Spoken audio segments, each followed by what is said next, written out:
termos de resistência mecânica, quer dizer, quanto que aquela peça, se nós pegarmos um corpo de prova em concreto armado, em protendido e estrutura metálica, basicamente a resistência é crescente. Então, o armado tem uma certa resistência, o protendido resiste um pouco mais e o aço bem mais, né? Isso em termos de resistência mecânica. Mas, em termos de resistência ao tempo, é praticamente o contrário, né?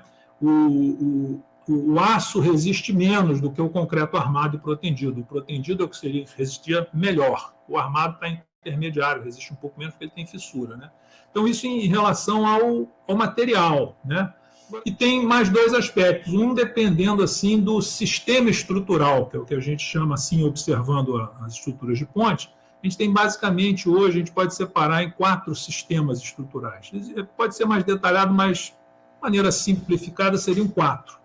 Seria o sistema em cabo suspenso, que é o pênsil, o sistema estaiado, tá? Tem vindo com mais força nos últimos anos, a gente tem visto ele mais, né?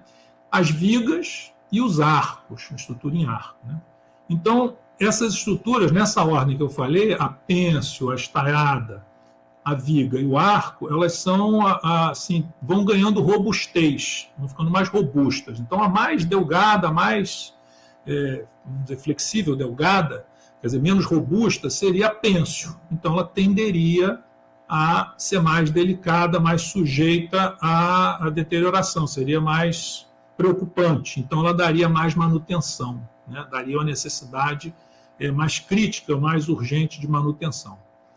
As estruturas de cabo, pênsil, a estaiada, depois a viga e depois o arco, que é uma peça comprimida. Então, quanto à estrutura metálica, ela requer muito mais manutenção. Nos Estados Unidos tem centenas de milhares, em torno de 600 mil pontes. Até a década de 70, eles construíram mais ou menos a mesma coisa em concreto armado e concreto protendido juntos, era igual o que eles construíam em estrutura metálica. Então, após o ano 2000, a gente vê que isso é mais ou menos constante. O que acontece? O que se constrói hoje em concreto protendido é o dobro do que se constrói em aço. E o que se constrói em protendido hoje, em quantidade, né, em metro quadrado, em área, é em torno de 5, um pouco mais de 5 vezes o que se faz em concreto armado. Então, depois de 50 anos, aquelas primeiras estruturas começaram a precisar urgentemente de manutenção. E observaram que a estrutura metálica além de ser muito mais caro, ela tinha que ter uma manutenção mais frequente. E eles mudaram, eles passaram a fazer obras predominantemente em concreto protendido e deixaram para as estruturas metálicas só aquelas estruturas com vãos maiores, em que, de fato, o aço é quase que obrigatório. Uma estrutura que sofre deterioração e tem que ser recuperada, é você tratar, basicamente, cuidar da camada de cobrimento das armaduras que foi deteriorada, você remove essa camada e trata a camada de aço, às vezes até sendo necessário recompor um pouco de armadura. Isso chama-se, o nome disso é recuperação, você está recuperando a estrutura. Outra intervenção, que às vezes é confundida, é o reforço estrutural.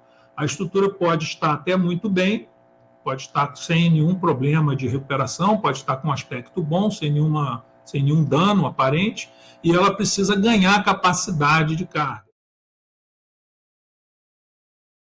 Um fato, né, importante na construção, na história da construção civil no Brasil, porque ainda hoje é uma estrutura de um recorde mundial, pouca gente sabe, é um recorde de vão em viga metálica. Aquele vão central com 300 metros ainda é um recorde em viga metálica, né? Ela foi construída nos anos 70 e o interessante ali é o sistema de fundação, que causa em geral, muita curiosidade, né? Como se constrói no mar. E ali é Baía de Guanabara, mas tem uma condição de mar. Embora uma água mais protegida, mas é uma condição de mar mesmo, né? Então, ali o que se fez foram, basicamente, tubulões, são grandes tubos em torno de 2 metros de diâmetro, que foram cravados a partir de balsas. Eles foram cravados por percussão, ou por vibração, por algum movimento que se deu a esses tubos, e dentro desse tubo, então, foi escavado o material que ali estava, que era o material inicial de areia ou sedimentos, não precisava necessariamente chegar na rocha. E essa escavação propiciou depois a algumas soluções que derivavam desse conceito básico de se cravar um tubo, né? Então, a partir disso, teve a solução mais simples e direta, que era simplesmente colocar a armadura e realizar a concretagem, que a gente chama de concretagem submersa. E algumas derivações disso foram feitas na Ponte de Niterói, porque eram dezenas, né, centenas de estacas desse tipo.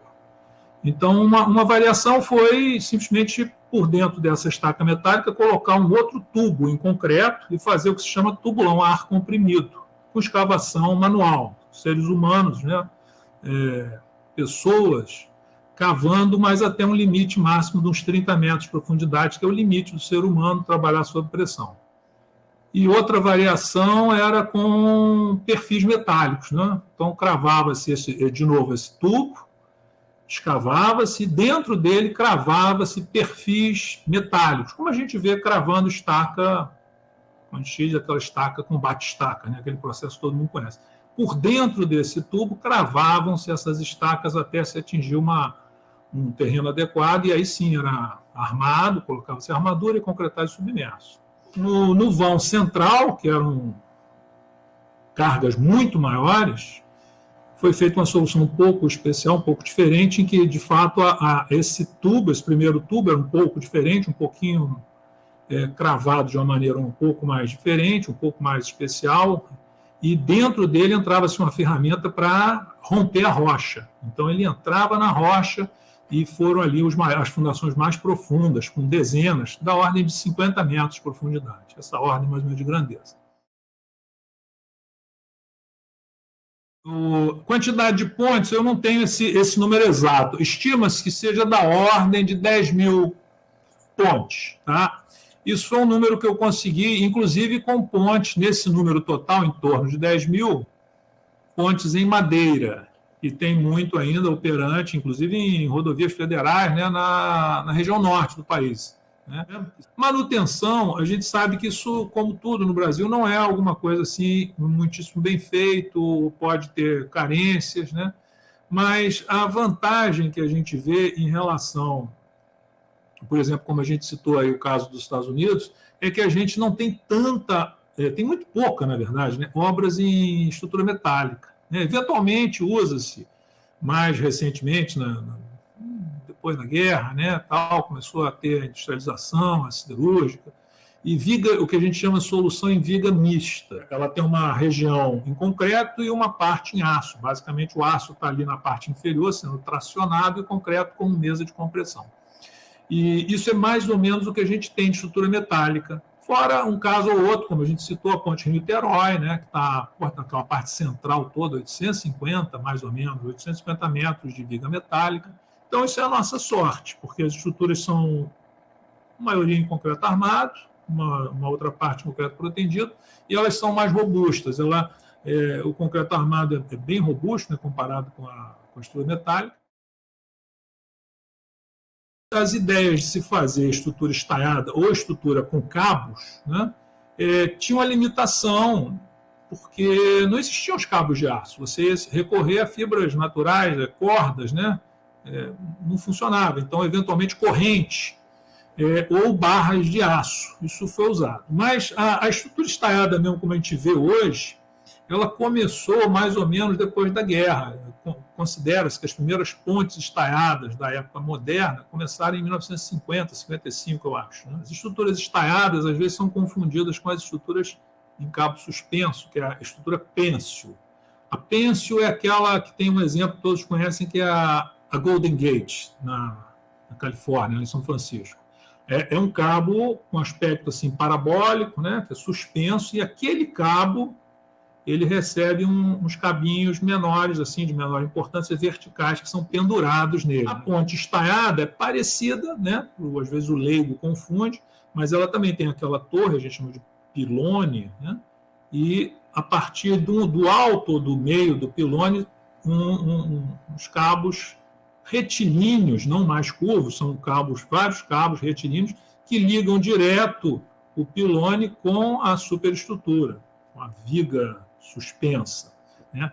Então, esses dois sistemas, esses conceitos, já existiam há muito tempo. Tem uma foto que eu botei no livro, tinha uma ponte no sistema estaiado, que é feita em bambu, e é uma foto de 1910, 1920, tomada na ilha de Java, que é na Indonésia. E sempre me impressionou muito, porque não é uma estrutura assim muito intuitiva, né? Nos dias de hoje entrou no Brasil relativamente recente isso, né? Tem algumas décadas, algumas obras, tá? As capitais todas começaram a ter, tem em Manaus, tem em Belém, tem em Natal, aqui no Rio tem algumas, em São Paulo tem algumas, né? Que ficam obras bonitas, emblemáticas, né? Ficam obras que tem, às vezes, a torre, aquele pilone, ele é trabalhado, ele fica com uma forma interessante. E ficou realmente uma obra assim, começou a aparecer, né? A gente viu nas últimas décadas começaram a aparecer, mas não que sejam conceitos ou soluções modernas, né?